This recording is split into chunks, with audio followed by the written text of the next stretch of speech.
It began at the edge of the corridor.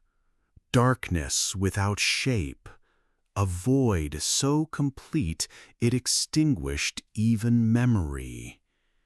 Where it passed, recordings went blank, minds faltered. Even the velori recoiled, their harmonics dimmed to fragile whispers. The crew of the Solace Dawn struggled to comprehend it. How could something not merely destroy, but erase, unwrite the very fact of existence? The silence reached for them, and in its touch they felt pieces of themselves slipping away. Childhood memories, names of loved ones, even the stars they once charted vanished from thought. Commander Ira held on, clutching the memory of Earth as if it were a lifeline. Her anchor became the crew's anchor. The velori fled deeper into the corridor, harmonics fractured. Yet Ira did not retreat. She remembered the words, humanity was chosen. If the covenant was real, then perhaps it was not their strength of weapons, but their stubbornness to remember that made them valuable. Against the tide of forgetting, humanity clung to story, to legacy, to the stubborn refusal of erasure. In defiance, the crew began to speak out loud, memories of Earth, of oceans, of songs, of laughter. Every word pushed back against the silence, weaving threads of memory that held form where none should remain.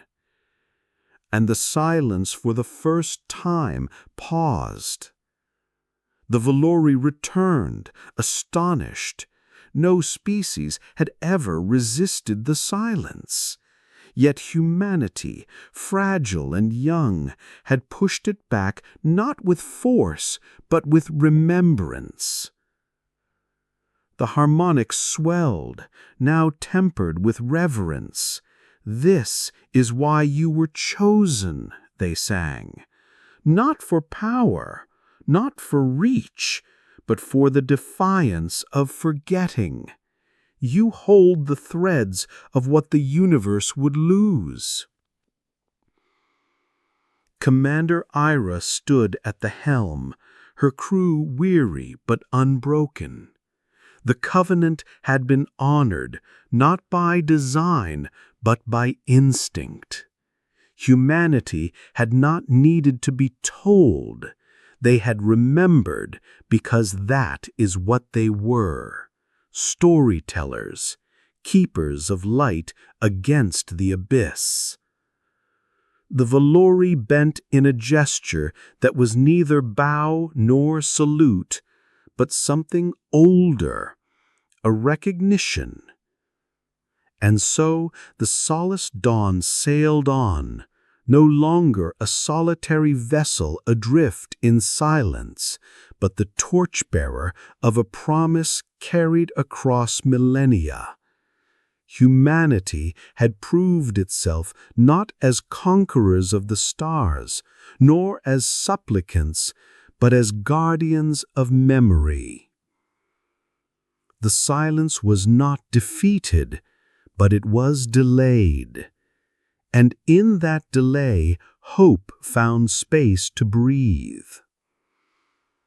As the corridor of light opened once more to the starlit void, the crew looked out not at emptiness, but at a universe now aware.